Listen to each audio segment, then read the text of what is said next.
سرزمین پر ایک ولی کامل کی آپ کو میں تاریخ اگر بتاؤں، جو سرکار سیدنا غریب نواز رضی اللہ تعالیٰ عنہ سے بھی 200 سال پہلے اس ہندوستان کی سرزمین پر تشریف لائے اور اسلام کی خاطر لڑتے لڑتے شہید بھی ہو گئے، اور جن کا لقب سلطان الاولیاء ہے سیدنا سالار مسعود غازی رحمۃ اللہ علیہ، ان کے متعلق یہ فرمایا گیا وہ سلطان الاولیاء ہیں، ہندوستان کے اولیاء اکرام کے بادشاہ کی حیثیت ہے۔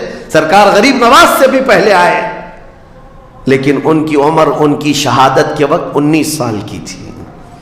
صرف 19 سال کی عمر میں وہ مقام عظیم پا لیا۔ ہماری تو زندگی کی عمریں پتہ نہیں کتنی چلی گئیں، اور ہم میں سے کوئی کارنامہ نہ ہو سکا، کارنامہ نہ صحیح زندگی گزارنے کا سلیقہ بھی نہیں آ سکا۔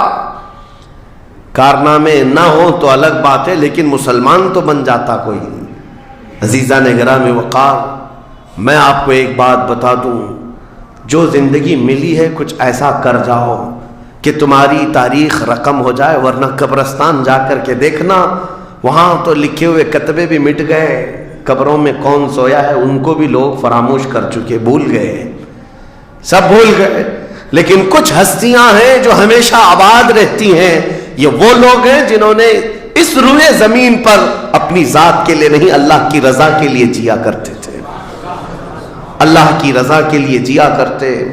آج میں یہ بات کہنا چاہتا ہوں نوجوانوں سے، تمہیں پتہ ہے ممبئی کی سرزمین پر لاکھوں نوجوانوں کی تعداد ہے، میں جانتا ہوں، لیکن ان میں سے کوئی انقلابی نوجوان ہو، کوئی دین کی طرف بڑھنے والا، حساس دل رکھنے والا کیوں نہیں؟ خاص طور پر آپ کے ان علاقوں میں تو نشہ اتنا عام کر دیا گیا ہے، ہم دور دراز علاقوں سے سنتے ہیں کہ مسلمانوں کی میجورٹی والے علاقے، یہاں نشہ بکتا بھی ہے، کرتے بھی ہیں، رات بھر اسی میں پڑے رہتے ہیں۔ کس نے اس دنیا میں تمہیں ملوث کیا ہے؟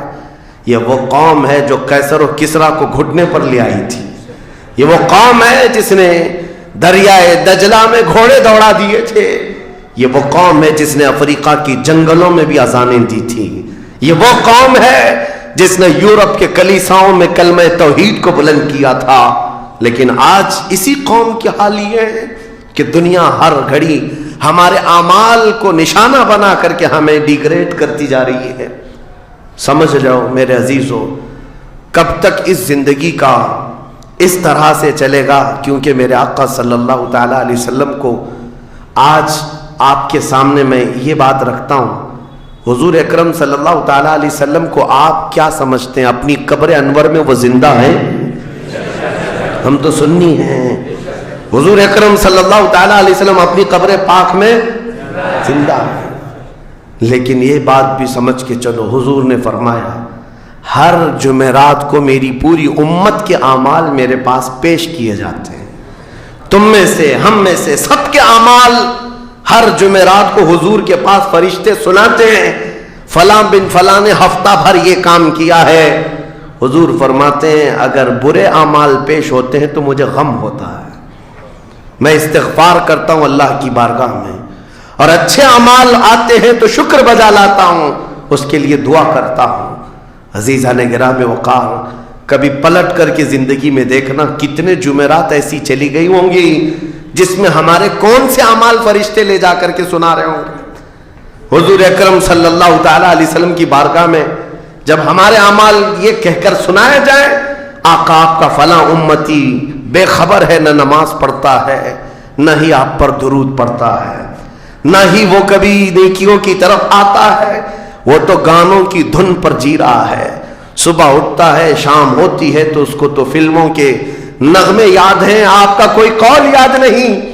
بتاؤ میرے آقا صلی اللہ تعالیٰ علیہ وسلم کو فرشتے جب ہمارے متعلق یہ خبر دے رہے ہو، کیا حضور پاک صلی اللہ تعالیٰ علیہ وسلم کو اس بات کا قلق نہیں ہوتا؟ یہ وہ امت ہے جس کے لیے میں رات رات بھر کھڑے ہو کر دعا کرتا تھا، آج یہ ہم کو فراموش کی ہوئی ہے۔ زندگی گزارنے کا مقصد سمجھ جاؤ میرے عزیزوں، اسی لیے میں آپ کو کہتا ہوں کہ زندگی یہ نہیں ہے، حضور تاج الشریعہ رحمۃ اللہ علیہ نے فرمایا زندگی یہ نہیں ہے کسی کی کسی کے لیے، زندگی ہے نبی کی نبی کے لیے، نہ سمجھ مرتے ہیں زندگی کے لیے، جینا مرنا ہے سب کچھ نبی کے لیے۔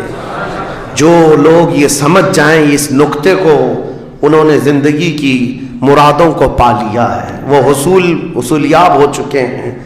لیکن جو اب تک بھٹکے ہوئے ہیں ان کو میں دعوت فکر دوں گا، ایک بار سوچ لو، ایک بار سوچ لو، ویسے ہی دنیا ختم ہونے والی ہے اور تمہاری موت آنے والی ہے۔ ایک بار سوچ لو، ایک بار سوچ لو کہ ہمارے ساتھ آخرت میں ہونا کیا ہے، قبر میں ہمارے ساتھ بیٹھنے والا کون ہے، ہمارے ساتھ تنہائی کا نگہبان کون ہے، اور محشر کے اس بھرے میدان میں ہمارا ہاتھ پکڑنے والا کون ہے۔ جب بار بار یہ سوچو گے تو اس فکر کو پہنچو گے کہ وہ صرف اور صرف ایک ہی ذات ہے، کون دیتا ہے دینے کو منہ چاہیے، دینے والا ہے سچا۔ حضور پاک صلی اللہ تعالی علیہ وسلم کی طرف لو لگا دو۔ اس کو جن لوگوں نے اپنی زندگی میں پہچان لیا وہ امام اہل سنت بن گئے، مجدد وقت بن گئے۔ اعلیٰ حضرت امام اہل سنت فاضل بریلوی رحمۃ اللہ تعالی علیہ کے متعلق ایک بات میں آپ سے کہوں، وہ بڑے عالم تھے، بڑے فقیہ تھے، بڑے محدث تھے، اور بہت سارے علوم پر انہیں مہارت تامہ حاصل تھی، سب اپنی جگہ پر، لیکن یہ سارے علوم نے مل کر اعلیٰ حضرت کو اعلیٰ حضرت نہیں بنایا۔ ان کو اعلیٰ حضرت بنانے والی چیز حقیقت میں عشق رسول ہے۔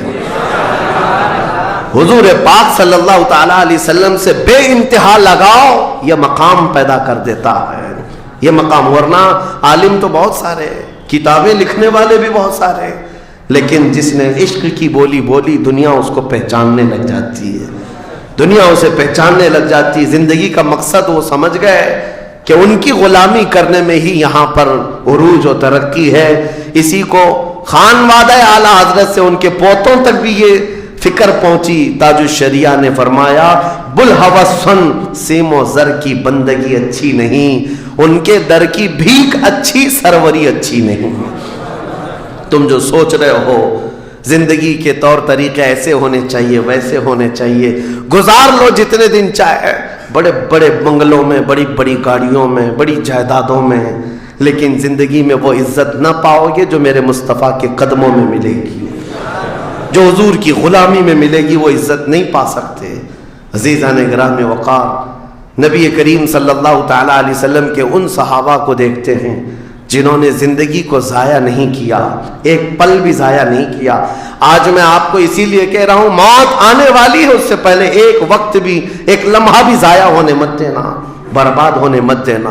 جو وقت ہے، میں مصر میں دیکھتا تھا بسوں میں بھی، اور کبھی کبھار ٹکٹ کاؤنٹر پہ جو لائن لگی رہتی تھی، ایک اسٹیکر لگایا گیا تھا، اکثر جگہوں پر یہ اسٹیکر پڑھنے کو ملتا تھا، اجعلوا الانتظار فی الاستغفار، یہ جو ویٹنگ ٹائم ہے اس کو خالی کھڑے ہو کر کے مت گزارو، اتنی دیر استغفار کرو اور درود پاک تو پڑھو، وقت کو ضائع نہ کرو۔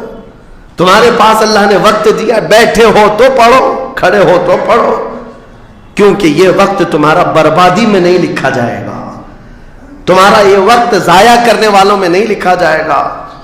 عزیزان گرامی وقار، آپ کو میں ایک بات بتا دوں، جن لوگوں نے اپنی زندگیوں میں بڑے بڑے محلات بنائے، آج ان کے لیے بھی تاریخ ہے، مگر کس انداز سے، کس انداز سے۔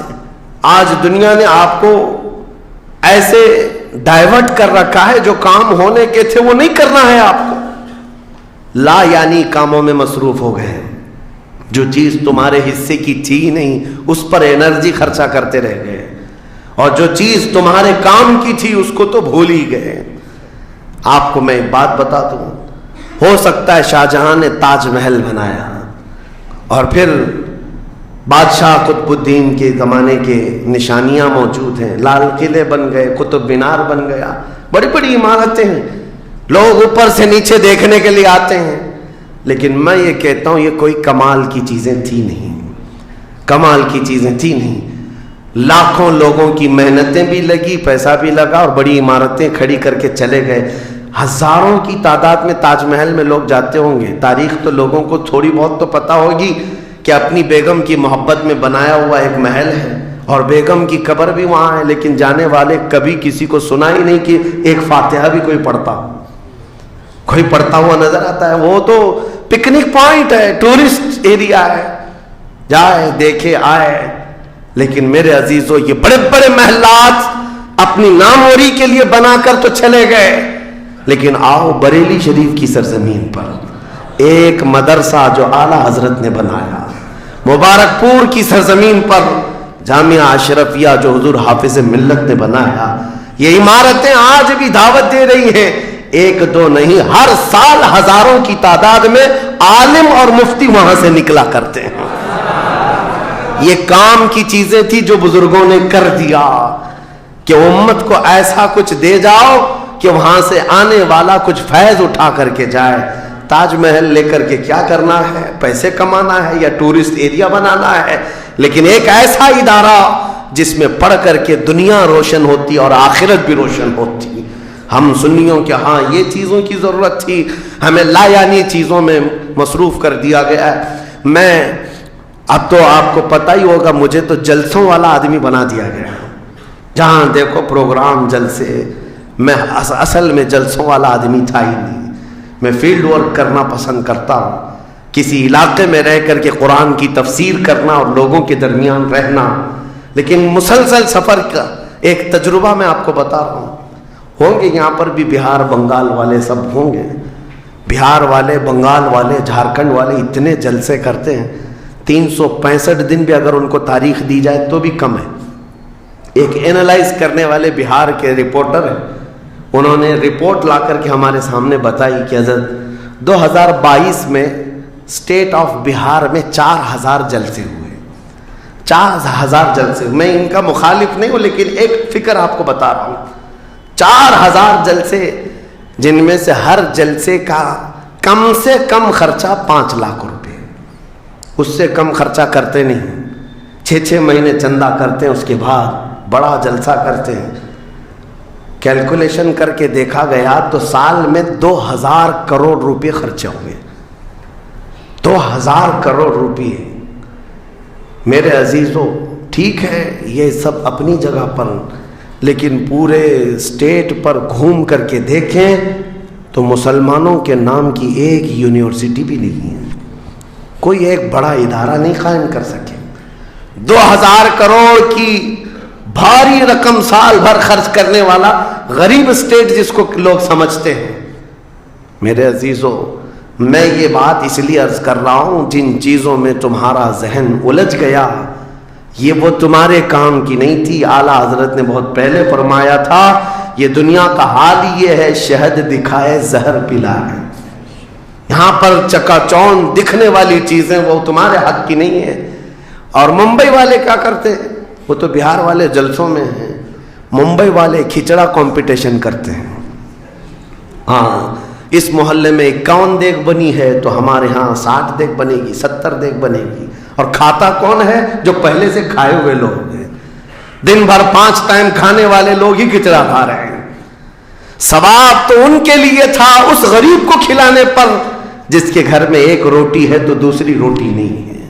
کھلانا بالکل ثواب ہے، حدیثوں میں ملتا ہے، کھلانے سے بڑھ کر کے ثواب نہیں ہے، پہنانے سے بڑھ کر۔ سرکار غوث پاک کا یہ فرمان بھی ہے، میں نے ساری نیکیوں کو الٹ پلٹ کر کے دیکھ لیا، رحمان کو 2 نیکیاں سب سے زیادہ پسند ہیں، ایک بھوکوں کو کھلانا، ننگوں کو پہنانا، یہ 2 چیزیں۔ لیکن یہاں پر کن لوگوں کو کھلایا جا رہا ہے؟ ہم ہی لوگ تو کھاتے ہیں۔ ہمارے گھر میں بھی کھانا بن رہا تھا، ایک دن سڑک پہ بنا لیا، انٹرٹینمنٹ کر رہے ہیں۔ اور اس پر آپ یہ نہ سمجھیں کہ میں ان تمام چیزوں کا مخالف ہوں، کرو جتنی حیثیت ہے اتنی کرو، لیکن یہ نہیں ہے کہ ہمارا سارا کا سارا دار و مدار اسی پر ہے۔ سنیت اسی کا نام نہیں ہونا تو یہ چاہیے تھا کہ ہمارے پاس ایسا مضبوط قلعہ ہوتا جو ہر زمانے میں میرے مصطفیٰ کی عزت پر پہرا دینے والے سپاہی وہاں پر تیار ہو رہے ہوتے۔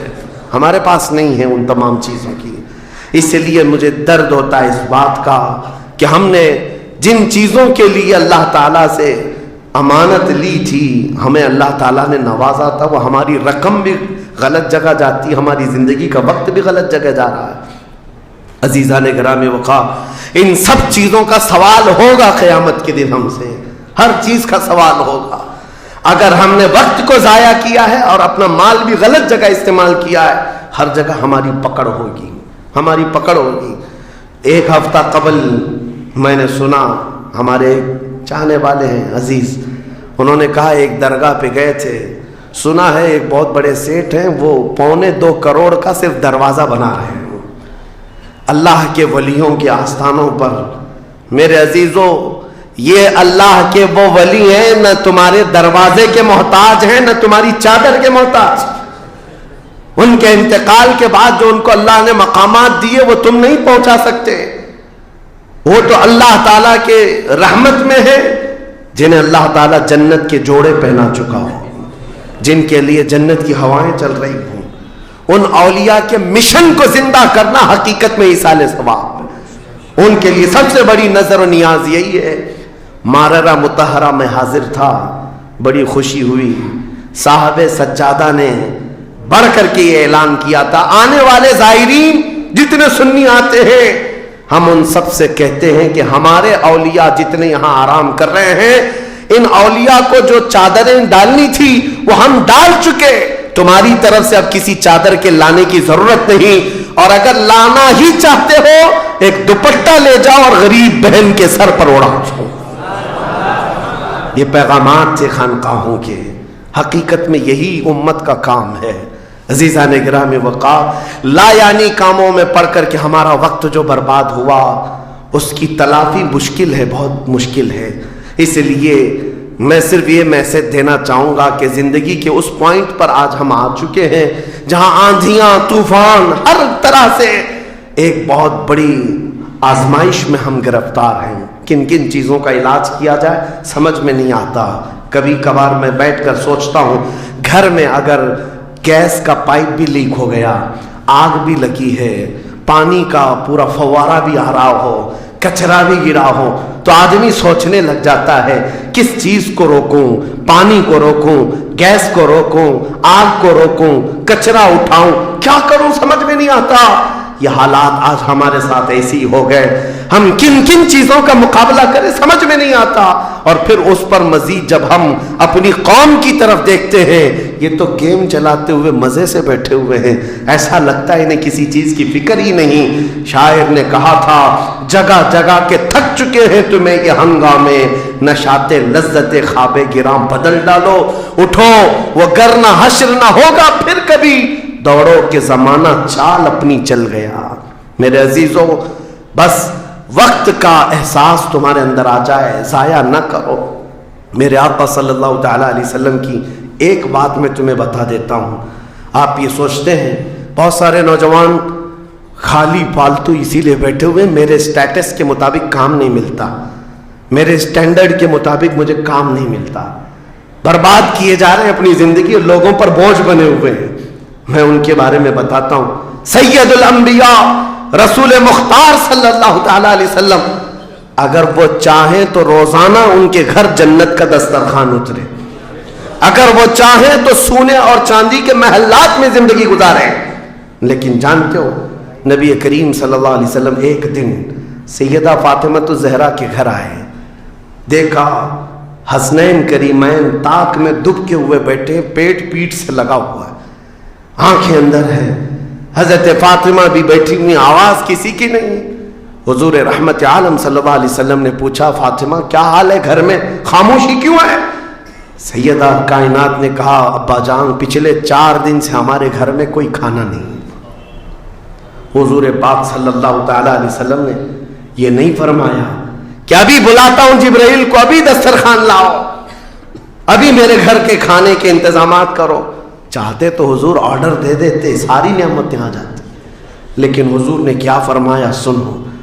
فاطمہ الزہرا سلام اللہ علیہا سے کہتے، فاطمہ انتظار کرو، تمہارا بابا جائے گا، یعنی خود اپنے بارے میں کہتے میں جاتا ہوں، دیکھتا ہوں کوئی مزدوری مل جائے، میں کام کر کے اپنے بچوں کو کھانا لے کر کے آؤں گا، کام کر کے کھانا لاؤں گا، مانگ کر کے نہیں۔ حضور رحمت عالم صلی اللہ تعالیٰ علیہ وسلم جو سید الانبیاء ہیں، جن کے قدموں کا بوسہ جبرائیل امین لیتے ہو، وہ چل کر کے مدینے کے باہر آئے. گرمی کی تپش الگ ہے، دھوپ ہے، باہر آئے. ایک باغیچہ تھا جس میں مالی کام کر رہا تھا، باغبان. حضور رحمت عالم صلی اللہ علیہ وسلم اس کے پاس جا کر پوچھتے ہیں تیرے باغیچے میں کوئی کام کرنے کے لیے ہے؟ کام مل سکتا ہے؟ اس نے کہا ہاں کام مل سکتا ہے. آؤ میرے باغیچے میں کنواں ہے، ڈول ڈالو، پانی اٹھاؤ، ایک درخت کو پانی ڈال دینا، بدلے میں 2 کھجوریں دوں گا. اجرت صرف 2 کھجوریں. رسول رحمت صلی اللہ تعالی علیہ وسلم فرماتے مجھے منظور ہے. گئے اور جا کر اپنے ہاتھ سے رسی لے کر ڈول کنویں میں ڈالا. پانی کھینچتے تھے، جب ڈول بھر کر آتا اپنے کندھے پر اٹھاتے اور درخت پر لے جا کر پانی ڈال کر آتے. ایک درخت پر ایک مٹکا، ایک ڈول پانی ڈالا تو مالک نے 2 کھجوریں دی. باغیچے کے مالی نے 2 کھجوریں دی. دوسرا ڈول اٹھایا، پھر کھجوریں ملی. تیسرا ڈول اٹھایا، 6 کھجوریں لی. چوتھا ڈول حضور نے ڈالا تھا کہ رسی ٹوٹ گئی، ڈول کنویں میں گر گیا. باغیچے کا مالک یہ دیکھتا ہے، وہ پہچانتا نہیں تھا. غصے میں آتے ہی سیدھے حضور پر ہاتھ اٹھا دیا. کہا کہ تمہیں کام نہیں آتا، میری رسی توڑ دیا. رسول کریم صلی اللہ تعالی علیہ وسلم نے پلٹ کر کچھ نہیں کہا. وہ رحمت عالم صلی اللہ تعالی علیہ وسلم تھے. وہ 6 کھجوریں لے کر کے واپس مدینے آئے. کہا فاطمہ کہاں ہیں بچے، کہاں ہیں؟ یہی 6 کھجوریں حضور نے لا کر اپنے منہ سے چبا کر ان بچوں کے منہ میں ڈالا اور کہا آج تک روئے زمین پر کوئی نبی ایسا نہیں آیا. 1,24,000 کم و بیش نبیوں میں ہر نبی نے اپنے ہاتھوں کی کمائی کھائی ہے، اپنے عمل کی کمائی کھائی ہے. رحمت عالم صلی اللہ تعالی علیہ وسلم نے جب وہ مالک کل ہے، بلکہ جنت کی چابیوں کے مالک، ساری زمینوں کے خزانوں کے مالک، کل جہاں ملک اور جو کی روٹی غذا، اس شکم کی قناعت پہ لاکھوں سلام. وہ لمبے لمبے ہاتھوں سے بھیک دینے والے آقا، سب کچھ ہونے کے باوجود اگر کسی ایک باغیچے میں ڈول اٹھا کر پانی بھرتے ہوں تو اسی لیے نہیں کہ ان کے ہاں کوئی مجبوری تھی، بلکہ امت کو یہ درس دینا تھا اے امت کے غیور نوجوانوں، تم کبھی خالی نہ بیٹھنا، مجھے دیکھنا اور عمل کرتے رہنا، اور اللہ تعالیٰ تمہیں دروازے رزق کے ضرور کھولے.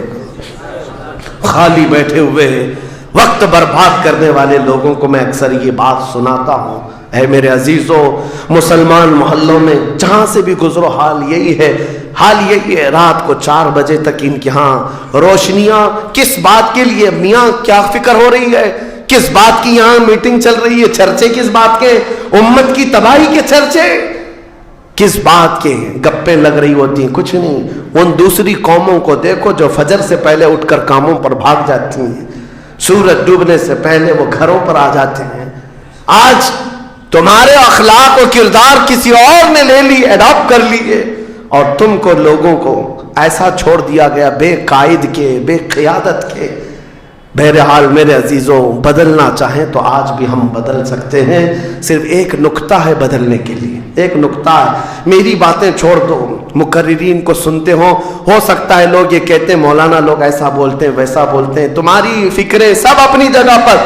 میرے عزیزوں، میں تو بہت نکما آدمی ہوں، میں تو ایک چھوٹا طالب علم بھی نہیں ہوں، جہالت میرے اندر بھی ہے، لیکن میں آپ کو یہ کہنا چاہتا ہوں اگر دل کے اندر ہلچل مچ سکتی ہے، انقلاب لانے کی فکر آ سکتی ہے، تو ادھر ادھر کی باتیں چھوڑو، آمینہ کے لال کی طرف دیکھو، حضور اکرم صلی اللہ تعالی علیہ وسلم کی طرف تمہارا دل متوجہ ہو گیا تو میں کہتا ہوں تمہاری دھڑکنیں تیز ہو جائیں گی، تم بدل لو گے اپنی زندگی کو، اور اس کے بعد ایک دن آئے گا پھر تم یہ پکار کر کہو گے جو بریلی والے نے کہا تھا، یا رسول اللہ دہن میں زبان تمہارے لیے، بدن میں ہے جان تمہارے لیے، ہم آئے یہاں تمہارے لیے، اٹھے بھی وہاں حضور کے لیے. جینے کا سلیقہ مل جائے گا لیکن شرط صرف اتنی ہے، آج سے ایک وظیفہ دے کر کے جا رہا ہوں جمعہ کو۔ پہلے بھی میں نے ایک بار کہا تھا، جب بھی جمعہ آئے گھر پر اب جاتے ہیں، گھروں میں اچھا کھانا بنتا ہے، میرے عزیزو اپنے بچوں کو لے لو، بیٹھ جاؤ دسترخوان پر، لیکن گھر میں یہ قانون لگا دینا، بیوی بھی بیٹھے، ماں بھی بیٹھے، بہن بھی بیٹھے، بچے بھی بیٹھے، جس کے گھر میں جتنے لوگ ہو دسترخوان پر بیٹھے، اس وقت تک ہم لقمہ نہیں اٹھائیں گے جب تک 100 مرتبہ میرے مصطفیٰ پر درود نہ پڑھ لیں۔ حضور صلی اللہ تعالیٰ علیہ وسلم کو یاد کرنے کا ماحول گھروں میں آ جائے، پھر دیکھنا زندگی کی بہاریں تم اپنی زندگی میں دیکھ لو گے۔ ہر گلی میں انشاءاللہ العزیز یہ ماحول بن جائے، پھر کوئی باہر سے آیا ہوا اجنبی تمہارے محلوں میں آ کر کہے گا یہ ممبئی کا محلہ نہیں، مدینے کی گلی نظر آتی ہے، یہاں سے خوشبو مصطفیٰ نظر آتی ہے۔ ہماری عورتوں کے اندر، ہماری بچیوں کے اندر پردے کی پابندیاں ہماری تقریروں سے نہیں، حضور کی محبت سے آ سکتی ہے۔ نوجوانوں کے اندر نشہ سے نفرت تقریروں سے کم، لیکن میرے مصطفیٰ کی محبت سے آ سکتی ہے، کیونکہ حدیثوں میں ہم نے پڑھا ہے وہ مدینے کے لوگ جو 50 سال پرانی شراب پیتے تھے، ایک فرمان مصطفیٰ کیا آیا، انہوں نے اپنے پرانے مٹکے تک توڑ ڈالے، لبوں تک لگی ہوئی شراب کو پٹک دیا کہ اب نہیں، اس لیے کہ مخبر صادق نے فرما دیا ہے، رحمت عالم نے فرما دیا ہے، یہ محبت کا تقاضا تمہیں ہر برائی سے دور لے آئے گا۔ اسی کو اقبال نے کہا تھا کہ محمد سے وفا تو نے تو ہم تیرے ہیں، یہ جہاں چیز ہے کیا لوح و قلم تیرے، ہر چیز کا علاج اس میں مضمر ہے، ہر چیز کا علاج اس میں پوشیدہ ہے۔ سچ کہا کرتے تھے بچپن میں جو شاعر ہم سنتے آتے تھے، ہر درد کی دوا ہے صلی علی محمد، تعویذ ہر بلا ہے صلی علی محمد۔ حضور کا نام پاک ہر درد کے لیے دوا بھی ہے، شفا بھی ہے، اور بیماریوں سے چھٹکارے کے لیے کنسنٹریشن، ایک جگہ توجہ مرکوز کر لو۔ آج سے اپنے دل میں یہ احساس پیدا کرو میں اس کا نہیں ہوں، لوگوں نے مجھے بنا رکھا ہے، یا اس کا فین ہے، اس کا فین ہے، نہیں۔ بیدم وارسی کو پڑھو، کیا کہتے تھے اللہ والے میرے عزیزوں، کہتے ہیں بارگاہ مصطفیٰ میں یوں عرض کرتے ہیں، سگے طیبہ سب کہہ کے پکارے بیدم، یہی رکھیو میری پہچان مدینے والے۔ یہ دعا کرتے تھے بیدم وارسی کہ اے اللہ کے نبی، اے مدینے کے تاجدار، ساری دنیا مجھے میرے باپ کے نام سے نہیں، مدینے کا کتا کہہ کر کے پہچانا کرے۔ اپنی پہچان یہ بنا لیا کہ دنیا مجھے دیکھے تو آپ کے نام سے جوڑ کر کے دیکھے، یہ ان کا غلام ہے، یہ ان کا غلام ہے۔ اس بات پر تمہیں بھی فخر ہونا چاہیے، زندگی ایسی گزارو کہ دنیا تمہیں کسی اور کا نہیں، تاجدار مدینہ کا غلام کہنے لگ جائے۔ لیکن لوگوں کو آج تکلیف ہوتی ہے، تم تو اپنا سب کچھ بدلنے لگ گئے، داڑھی بھی نکال دو، ٹوپی بھی نکال دو، سیکولر بن کر کے گھومو تاکہ کوئی پہچان نہ پائے، تم خود پہچان نکالنا چاہتے ہو۔ میرے عزیزو، فخر کے ساتھ میں کہتا ہوں، آج ظالموں کو چوٹی رکھنے میں شرم نہیں آتی تو تمہیں حضور کی داڑھی رکھنے میں کیا شرم آئے گی؟ فخر سے کہو دنیا میں میری داڑھی، میری ٹوپی یہ میرا عمل نہیں ہے۔ دنیا اگر ننگا گھومنے پر فخر کرتی ہے تو میں آمنہ کے لال کے اخلاق پر فخر کرتا ہوں۔